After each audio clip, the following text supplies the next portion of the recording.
रमजान के पूरे 30 रोजों के बाद ईद आई है। कितना मनोहर, कितना सुहावना प्रभात है। वृक्षों पर अजीब हरियाली है, खेतों में कुछ अजीब रौनक है, आसमान पर कुछ अजीब लालिमा है। आज का सूर्य देखो कितना प्यारा, कितना शीतल है, यानी संसार को ईद की बधाई दे रहा है। गांव में कितनी हलचल है। ईदगाह जाने की तैयारियां हो रही हैं। किसी के कुर्ते में बटन नहीं है, पड़ोस के घर में सुई तागा लेने दौड़ा जा रहा है। किसी के जूते कड़े हो गए हैं, उनमें तेल डालने के लिए तेली के घर पर भागा जाता है। जल्दी जल्दी बैलों को सानी पानी दे दें। ईदगाह से लौटते लौटते दोपहर हो जाएगी। 3 कोस का पैदल रास्ता, फिर सैकड़ों आदमियों से मिलना भेंटना। दोपहर के पहले लौटना असंभव है। लड़के सबसे ज्यादा प्रसन्न हैं। किसी ने एक रोजा रखा है, वह भी दोपहर तक, किसी ने वह भी नहीं, लेकिन ईदगाह जाने की खुशी उनके हिस्से की चीज है। रोजे बड़े बूढ़ों के लिए होंगे, इनके लिए तो ईद है। रोज ईद का नाम रखते थे, आज वह आ गई। अब जल्दी पड़ी है कि लोग ईदगाह क्यों नहीं चलते। इन्हें गृहस्थी की चिंताओं से क्या प्रयोजन। सेवैयों के लिए दूध और शक्कर घर में है या नहीं, इनकी बला से ये तो सेवैयां खाएंगे। वह क्या जाने कि अब्बाजान क्यों बदहवास चौधरी कायम अली के घर दौड़े जा रहे हैं। उन्हें क्या खबर कि चौधरी आज आंखें बदल लें तो ये सारी ईद मुहर्रम हो जाए। उनकी अपनी जेबों में तो कुबेर का धन भरा हुआ है। बार बार जेब से अपना खजाना निकालकर गिनते हैं और खुश होकर फिर रख लेते हैं। महमूद गिनता है, 1 2 10 12, उसके पास 12 पैसे हैं। मोहसिन के पास 1 2 3 8 9 15 पैसे हैं।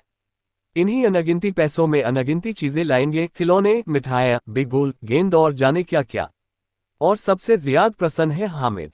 वह 4-5 साल का गरीब सूरत, दुबला पतला लड़का, जिसका बाप गत वर्ष हैजे की भेंट हो गया और माना जाने क्यों पीली होती होती एक दिन मर गई। किसी को पता ना चला क्या बीमारी है। कहती तो कौन सुनने वाला था। दिल पर जो कुछ बीतती थी वह दिल में ही सहती थी, और जब न सहा गया तो संसार से विदा हो गई। अब हामिद अपनी बूढ़ी दादी अमीना की गोद में सोता है और उतना ही प्रसन्न है। उसके अब्बाजान रुपए कमाने गए हैं, बहुत सी थैलियां लेकर आएंगे।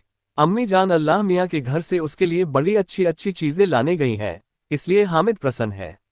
आशा तो बड़ी चीज है, और फिर बच्चों की आशा। उनकी कल्पना तो राय का पर्वत बना लेती है। हामिद के पांव में जूते नहीं हैं, सिर पर एक पुरानी धुरानी टोपी है जिसका गोटा काला पड़ गया है, फिर भी वह प्रसन्न है। जब उसके अब्बाजान थैलियां और अम्मी जान नियामतें लेकर आएंगी तो वह दिल के अरमान निकाल लेगा। तब देखेगा महमूद, मोहसिन, नूरे और सम्मी कहां से उतने पैसे निकालेंगे। अभागिन अमीना अपनी कोठरी में बैठी रो रही है।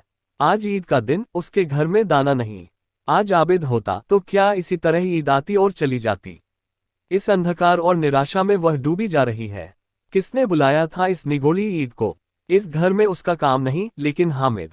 उसे किसी के मरने जीने से क्या मतलब। उसके अंदर प्रकाश है, बाहर आशा। विपत्ति अपना सारा दलबल लेकर आए, हामिद की आनंद भरी चितवन उसका विध्वंस कर देगी। हामिद भीतर जाकर दादी से कहता है, तुम डरना नहीं अम्मा, मैं सबसे पहले आऊंगा। बिल्कुल न डरना। अमीना का दिल कचोट रहा है। गांव के बच्चे अपने अपने बाप के साथ जा रहे हैं। हामिद का बाप अमीना के सिवा और कौन है। उसे कैसे अकेले मिले जाने दे। उस भीड़ भाड़ से बच्चा कहीं खो जाए तो क्या हो। नहीं, अमीना उसे यूं न जाने देगी। नन्ही सी जान, 3 कोस चलेगा कैसे। पैर में छाले पड़ जाएंगे, जूते भी तो नहीं हैं। वह थोड़ी थोड़ी दूर पर उसे गोद में ले लेगी, लेकिन यहाँ सेवैयां कौन पकाएगा। पैसे होते तो लौटते लौटते सब सामग्री जमा करके चटपट बना लेती। यहाँ तो घंटों चीजें जमा करते लगेंगे। मांगे ही का तो भरोसा ठहरा। उस दिन फहीमन के कपड़े सिले थे, 8 आने पैसे मिले थे। उस अठन्नी को ईमान की तरह बचाती चली आती थी इसी ईद के लिए, लेकिन कल ग्वालन सिर पर सवार हो गई तो क्या करती। हामिद के लिए कुछ नहीं है तो 2 पैसे का दूध तो चाहिए ही। अब तो कुल 2 आने पैसे बच रहे हैं। 3 पैसे हामिद की जेब में, 5 अमीना के बटुए में। यही तो बिसात है और ईद का त्योहार, अल्लाह ही बेड़ा पार लगाए। धोबन और नाइन और मेहतरानी और चूड़ी हारिन सभी तो आएंगी। सभी को सेवैयां चाहिए और थोड़ा किसी को आंखों नहीं लगता। किस किस से मुंह चुराएगी। और मुंह क्यों चुराए, साल भर का त्योहार है। जिंदगी खैरियत से रहे, उनकी तकदीर भी तो उसी के साथ है। बच्चे को खुदा सलामत रखे, दिन भी कट जाएंगे। गांव से मेला चला और बच्चों के साथ हामिद भी जा रहा था। कभी सबके सब दौड़कर आगे निकल जाते, फिर किसी पेड़ के नीचे खड़े होकर साथ वालों का इंतजार करते। ये लोग क्यों इतना धीरे धीरे चल रहे हैं। हामिद के पैरों में तो जैसे पर लग गए हैं। वह कभी थक सकता है। शहर का दामन आ गया। सड़क के दोनों ओर अमीरों के बगीचे हैं। पक्की चारदीवारी बनी हुई है। पेड़ों में आम और लीचियां लगी हुई हैं। कभी कभी कोई लड़का कंकड़ी उठाकर आम पर निशान लगाता है। माली अंदर से गाली देता हुआ निकलता है। लड़के वहां से एक फरलांग पर हैं। खूब हंस रहे हैं। माली को कैसा उल्लू बनाया है। बड़ी बड़ी इमारतें आने लगी। यह अदालत है, ये कॉलेज है, ये क्लब घर है। इतने बड़े कॉलेज में कितने लड़के पढ़ते होंगे। सब लड़के नहीं हैं जी, बड़े बड़े आदमी हैं, सच। उनकी बड़ी बड़ी मूंछें हैं। इतने बड़े हो गए, अभी तक पढ़ने जाते हैं। न जाने कब तक पढ़ेंगे और क्या करेंगे इतना पढ़कर। हामिद के मदरसे में 2-3 बड़े बड़े लड़के हैं, बिल्कुल 3 कोढ़ी के। रोज मार खाते हैं, काम से जी चुराने वाले। इस जगह भी उसी तरह के लोग होंगे और क्या। क्लब घर में जादू होता है। सुना है यहाँ मुर्दों की खोपड़ियां दौड़ती हैं और बड़े बड़े तमाशे होते हैं, पर किसी को अंदर नहीं जाने देते। और वहां शाम को साहब लोग खेलते हैं। बड़े बड़े आदमी खेलते हैं, मूंछों दाढ़ी वाले। और मैमें भी खेलती हैं, सच। हमारी अम्मा को वह दे दो, क्या नाम है, बैट, तो उसे पकड़ ही न सके, घुमाते ही लुढ़क जाए। महमूद ने कहा, हमारी अम्मी जान का तो हाथ कांपने लगे, अल्लाह कसम। मोहसिन बोला, चलो मनो आटा पीस डालती हैं। जरा सा बैट पकड़ लेंगी तो हाथ कांपने लगेंगे। सैकड़ों घड़े पानी रोज निकालती हैं। 5 घड़े तो तेरी भैंस पी जाती है। किसी मेम को 1 घड़ा पानी भरना पड़े तो आंखों तले अंधेरा आ जाए। महमूद, लेकिन दौड़ती तो नहीं, उछल कूद तो नहीं सकती। मोहसिन, हाँ उछल कूद तो नहीं सकती, लेकिन उस दिन मेरी गाय खुल गई थी और चौधरी के खेत में जा पड़ी थी। अम्मा इतना तेज दौड़ी कि मैं उन्हें न पा सका, सच। आगे चले। हलवाइयों की दुकानें शुरू हुई। आज खूब सजी हुई थी। इतनी मिठाइयाँ कौन खाता है। देखो ना, एक एक दुकान पर मनो होंगी। सुना है रात को जिन्नात आकर खरीद ले जाते हैं। अब्बा कहते थे कि आधी रात को एक आदमी हर दुकान पर जाता है और जितना माल बचा होता है वह तुलवा लेता है और सचमुच के रुपए देता है, बिल्कुल ऐसे ही रुपए। हामिद को यकीन न आया, ऐसे रुपए जिन्नात को कहां से मिल जाएंगे। मोहसिन ने कहा, जिन्नात को रुपए की क्या कमी, जिस खजाने में चाहे चले जाएं। लोहे के दरवाजे तक उन्हें नहीं रोक सकते जनाब, आप हैं किस फेर में। हीरे जवाहरात तक उनके पास रहते हैं। जिससे खुश हो गए उसे टोकरों जवाहरात दे दिए। अभी यहीं बैठे हैं, 5 मिनट में कलकत्ता पहुंच जाएं। हामिद ने फिर पूछा, जिन्नात बहुत बड़े बड़े होते हैं। मोहसिन, एक एक आसमान के बराबर होता है जी। जमीन पर खड़ा हो जाए तो उसका सिर आसमान से जा लगे, मगर चाहे तो एक लोटे में घुस जाए। हामिद, लोग उन्हें कैसे खुश करते होंगे। कोई मुझे यह मंत्र बता दे तो एक जिन को खुश कर लूं। मोहसिन, अब ये तो मैं नहीं जानता, लेकिन चौधरी साहब के काबू में बहुत से जिन्नात हैं। कोई चीज चोरी हो जाए, चौधरी साहब उसका पता लगा देंगे और चोर का नाम भी बता देंगे। जुमराती का बछवा उस दिन खो गया था। 3 दिन हैरान हुए, कहीं ना मिला, तब झक मारकर चौधरी के पास गए। चौधरी ने तुरंत बता दिया, मवेशी खाने में है और वहीं मिला। जिन्नात आकर उन्हें सारे जहान की खबर दे जाते हैं। अब उसकी समझ में आ गया कि चौधरी के पास क्यों इतना धन है और क्यों उनका इतना सम्मान है। आगे चले। ये पुलिस लाइन है, यही सब कांस्टेबल कवायद करते हैं।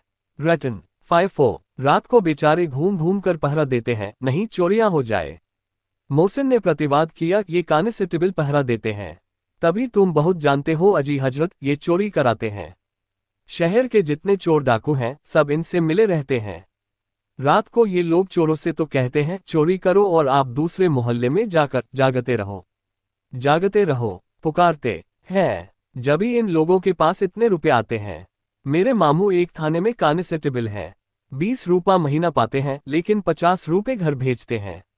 अल्लाह कसम, मैंने एक बार पूछा था कि मामू आप इतने रुपए कहाँ से पाते हैं। हंसकर कहने लगे, बेटा अल्लाह देता है। फिर आप ही बोले, हम लोग चाहें तो एक दिन में लाखों मार लाएं। हम तो इतना ही लेते हैं जिसमें अपनी बदनामी ना हो और नौकरी न चली जाए। हामिद ने पूछा, ये लोग चोरी करवाते हैं तो कोई इन्हें पकड़ता नहीं। मोहसिन उसकी नादानी पर दया दिखाकर बोला, अरे पागल, इन्हें कौन पकड़ेगा। पकड़ने वाले तो ये लोग खुद हैं, लेकिन अल्लाह इन्हें सजा भी खूब देता है। हराम का माल हराम में जाता है। थोड़े ही दिन हुए, मामू के घर में आग लग गई। सारी लेई पूंजी जल गई, एक बर्तन तक न बचा। कई दिन पेड़ के नीचे सोए, अल्लाह कसम पेड़ के नीचे। फिर न जाने कहां से 100 कर्ज लाए तो बर्तन भांडे आए। हामिद 100 तो 50 से ज्यादा होते हैं। कहाँ 50, कहाँ 100। 50 एक थैली भर होता है, 100 तो 2 थैलियों में भी ना आए। अब बस्ती घनी होने लगी। ईदगाह जाने वालों की टोलियां नजर आने लगी, एक से एक भड़कीले वस्त्र पहने हुए। कोई इक्के तांगे पर सवार, कोई मोटर पर, सभी इत्र में बसे, सभी के दिलों में उमंग। ग्रामीणों का ये छोटा सा दल अपनी विपन्नता से बेखबर, संतोष और धैर्य में मगन चला जा रहा था। बच्चों के लिए नगर की सभी चीजें अनोखी थीं। जिस चीज की ओर ताकते ताकते ही रह जाते और पीछे से बराबर हॉर्न की आवाज होने पर भी न चेतते। हामिद तो मोटर के नीचे जाते जाते बचा। सहसा ईदगाह नजर आया। ऊपर इमली के घने वृक्षों की छाया है, नीचे पक्का फर्श है जिस पर जाजिम बिछा हुआ है, और रोजेदारों की पंक्तियां एक के पीछे एक न जाने कहां तक चली गई हैं, पक्के जगत के नीचे तक जहां जाजिम भी नहीं है। नए आने वाले आकर पीछे की कतार में खड़े हो जाते हैं। आगे जगह नहीं है। यहाँ कोई धन और पद नहीं देखता। इस्लाम की निगाह में सब बराबर हैं। इन ग्रामीणों ने भी वजू किया और पिछली पंक्ति में खड़े हो गए। कितना सुंदर संचालन है, कितनी सुंदर व्यवस्था। लाखों सिर एक साथ सिजदे में झुक जाते हैं, फिर सबके सब एक साथ खड़े हो जाते हैं, एक साथ झुकते हैं और एक साथ घुटनों के बल बैठ जाते हैं। कई बार यही क्रिया होती है जैसे बिजली की लाखों बत्तियां एक साथ प्रदीप्त हो और एक साथ बुझ जाएं, और यही क्रम चलता रहे। कितना अपूर्व दृश्य था, जिसकी सामूहिक क्रियाएं, विस्तार और अनंतता हृदय को श्रद्धा, गर्व और आत्मानंद से भर देती थी, मानो भ्रातृत्व का एक सूत्र इन समस्त आत्माओं को एक लड़ी में पिरोए हुए है। 2. नमाज खत्म हो गई है। लोग आपस में गले मिल रहे हैं। मिठाई और खिलौने की दुकान पर धावा होता है। ग्रामीणों का ये दल इस विषय में बालकों से कम उत्साही नहीं है। ये देखो, हिंडोला है, 1 पैसा देकर चढ़ जाओ। कभी आसमान पर जाते हुए मालूम होगे, कभी जमीन पर गिरते हुए। ये चरखी है, लकड़ी के हाथी, घोड़े, ऊंट छड़ों में लटके हुए हैं। 1 पैसा देकर बैठ जाओ और 25 चक्करों का मजा लो। महमूद और मोहसिन और नूरे और सम्मी इन घोड़ों और ऊंटों पर बैठते हैं। हामिद दूर खड़ा है। 3 ही पैसे तो उसके पास हैं। अपने कोष का 1/3 जरा सा चक्कर खाने के लिए नहीं दे सकता। सब चरखियों से उतरते हैं। अब खिलौने लेंगे। इधर दुकानों की कतार लगी हुई है। तरह तरह के खिलौने हैं, सिपाही और गुजरिया, राजा और वकील, बिश्ती और धोबन और साधु। वाह, कितने सुंदर खिलौने हैं। अब बोला ही चाहते हैं। महमूद सिपाही लेता है, खाकी वर्दी और लाल पगड़ी वाला, कंधे पर बंदूक रखे हुए, मालूम होता है अभी कवायद किए चला आ रहा है। मोहसिन को भिश्ती पसंद आया। कमर झुकी हुई है, ऊपर मशक रखे हुए है। मशक का मुंह एक हाथ से पकड़े हुए है। कितना प्रसन्न है, शायद कोई गीत गा रहा है। बस मशक से पानी उड़ेलना ही चाहता है। नूरे को वकील से प्रेम है। कैसी विद्वता है उसके मुख पर। काला चोगा, नीचे सफेद अचकन, अचकन के सामने की जेब में घड़ी, सुनहरी जंजीर, एक हाथ में कानून का पोथा लिए हुए। मालूम होता है अभी किसी अदालत से जिरह या बहस किए चले आ रहे हैं। ये सब 2-2 पैसे के खिलौने हैं। हामिद के पास कुल 3 पैसे हैं। इतने महंगे खिलौने वह कैसे ले। खिलौना कहीं हाथ से छूट पड़े तो चूर चूर हो जाए, जरा पानी पड़े तो सारा रंग भूल जाए। ऐसे खिलौने लेकर वह क्या करेगा, किस काम के। मोहसिन कहता है मेरा भिश्ती रोज पानी दे जाएगा सांझ सवेरे। महमूद और मेरा सिपाही घर का पहरा देगा, कोई चोर आएगा तो फौरन बंदूक से फायर कर देगा। नूरे और मेरा वकील खूब मुकदमा लड़ेगा। सम्मी और मेरी धोबन रोज कपड़े धोएगी। हामिद खिलौनों की निंदा करता है, मिट्टी ही के तो हैं, गिरे तो चकनाचूर हो जाए, लेकिन ललचाई हुई आंखों से खिलौनों को देख रहा है और चाहता है कि जरा देर के लिए उन्हें हाथ में ले सकता। उसके हाथ अनायास ही लपकते हैं, लेकिन लड़के इतने त्यागी नहीं होते हैं, विशेषकर जब अभी नया शौक है। हामिद ललचाता रह जाता है। खिलौने के बाद मिठाइयाँ आती हैं।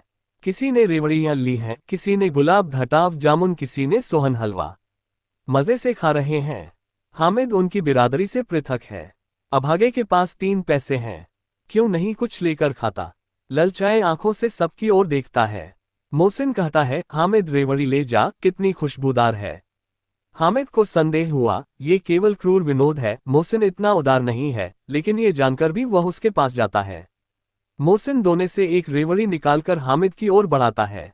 हामिद हाथ फैलाता है। मोहसिन रेवड़ी अपने मुंह में रख लेता है। महमूद, नूरे और सम्मी खूब तालियां बजा बजाकर हंसते हैं।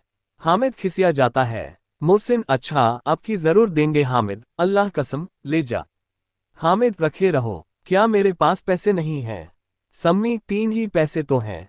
3 पैसे में क्या क्या लोगे? महमूद हमसे गुलाब जामुन ले जाओ। हामिद मोहम्मद बदमाश है। हामिद मिठाई कौन बड़ी नेमत है। किताब में इसकी कितनी बुराइयां लिखी हैं। मोहसिन लेकिन दिल में कह रहे होंगे कि मिले तो खा लें। अपने पैसे क्यों नहीं निकालते? महमूद हम समझते हैं इसकी चालाकी। जब हमारे सारे पैसे खर्च हो जाएंगे तो हमें ललचा ललचा कर खाएगा। मिठाइयों के बाद कुछ दुकानें लोहे की चीजों की, कुछ गिलट और कुछ नकली गहनों की। लड़कों के लिए यहाँ कोई आकर्षण न था। वे सब आगे बढ़ जाते हैं। हामिद लोहे की दुकान पर रुक जाता है। कई चिमटे रखे हुए थे। उसे ख्याल आया दादी के पास चिमटा नहीं है। तवे से रोटियां उतारती हैं तो हाथ जल जाता है। अगर वह चिमटा ले जाकर दादी को दे दे तो वह कितना प्रसन्न होंगी। फिर उनकी उंगलियां कभी न जलेंगी। घर में एक काम की चीज हो जाएगी। खिलौने से क्या फायदा? व्यर्थ में पैसे खराब होते हैं। जरा देर ही तो खुशी होती है। फिर तो खिलौने को कोई आंख उठाकर नहीं देखता, या तो घर पहुंचते पहुंचते टूट फूट बराबर हो जाएंगे। चिमटा कितने काम की चीज है। रोटियां तवे से उतार लो, चूल्हे में सेक लो। कोई आग मांगने आए तो चटपट चूल्हे से आग निकालकर उसे दे दो। अम्मा बेचारी को कहाँ फुर्सत है कि बाजार आए, और इतने पैसे ही कहाँ मिलते हैं। रोज हाथ जला लेती हैं।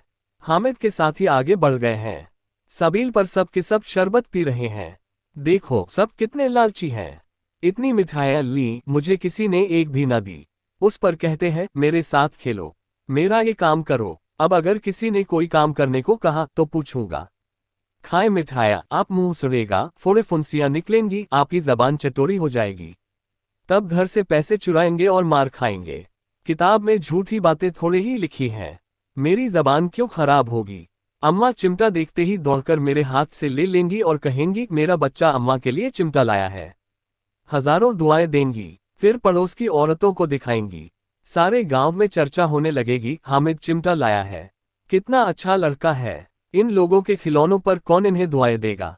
बड़ों की दुआएं सीधे अल्लाह के दरबार में पहुंचती हैं और तुरंत सुनी जाती हैं। मेरे पास पैसे नहीं हैं। तभी तो मोहसिन और महमूद यूं मिजाज दिखाते हैं। मैं भी इनसे मिजाज दिखाऊंगा। खेले खिलौने और खाए मिठाइयां। मैं नहीं खेलता खिलौने, किसी का मिजाज क्यों सहूं। मैं गरीब सही, किसी से कुछ मांगने तो नहीं जाता। आखिर अब्बा जान कभी न कभी आएंगे, अम्मा भी आएंगी ही। फिर इन लोगों से पूछूंगा कितने खिलौने लोगे। एक एक को टोकरियों खिलौने दून और दिखा दून की दोस्तों के साथ इस तरह का सलूक किया जाता है।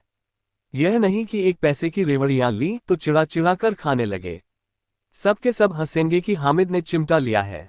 हंसे मेरी बला से। उसने दुकानदार से पूछा ये चिमटा कितने का है? दुकानदार ने उसकी ओर देखा और कोई आदमी साथ न देखकर कहा तुम्हारे काम का नहीं है जी। बिकाऊ है कि नहीं? बिकाऊ क्यों नहीं है? और यहाँ क्यों लाद लाए हैं? तो बताते क्यों नहीं? कई पैसे का है? 6 पैसे लगेंगे। हामिद का दिल बैठ गया। ठीक घटाव, ठीक बताओ। ठीक ठीक 5 पैसे लगेंगे, लेना हो लो, नहीं चलते बनो। हामिद ने कलेजा मजबूत करके कहा 3 पैसे लोगे। ये कहता हुआ वह आगे बढ़ गया कि दुकानदार की घुड़कियां न सुने। लेकिन दुकानदार ने घुड़कियां नहीं दी, बुलाकर चिमटा दे दिया। हामिद ने उसे इस तरह कंधे पर रखा मानो बंदूक है और शान से अकड़ता हुआ संगियों के पास आया। जरा सुने सबके सब क्या क्या आलोचनाएं करते हैं। मोहसिन ने हंसकर कहा ये चिमटा क्यों लाया पगले, इसे क्या करेगा?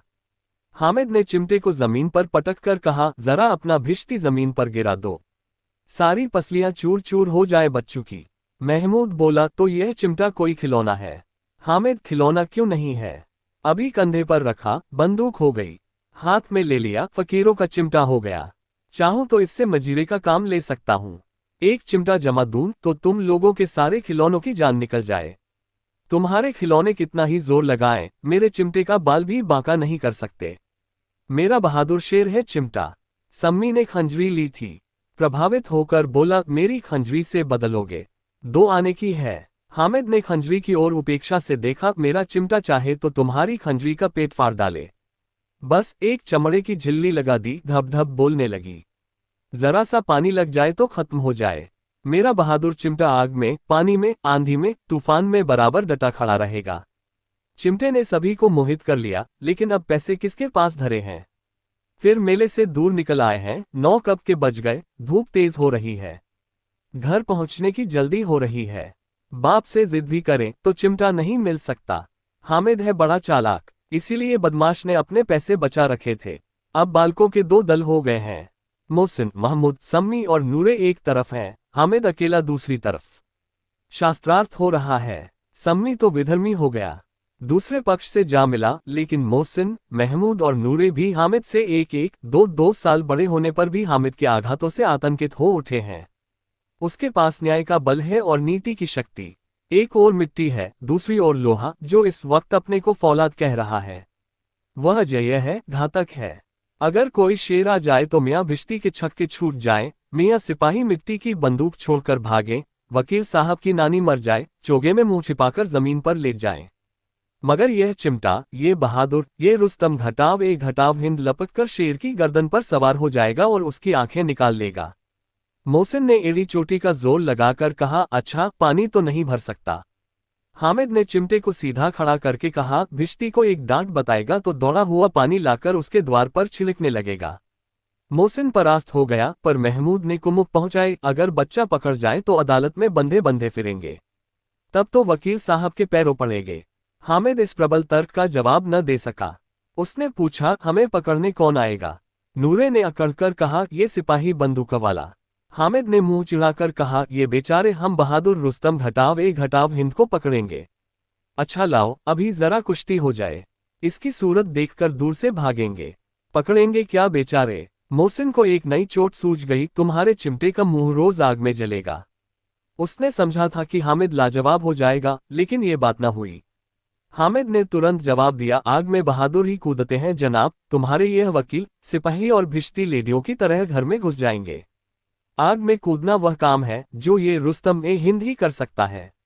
महमूद ने एक जोर लगाया, वकील साहब कुर्सी मेज पर बैठेंगे, तुम्हारा चिमटा तो बावर्ची खाने में जमीन पर पड़ा रहेगा। इस तर्क ने सम्मी और नूरे को भी सजीव कर दिया।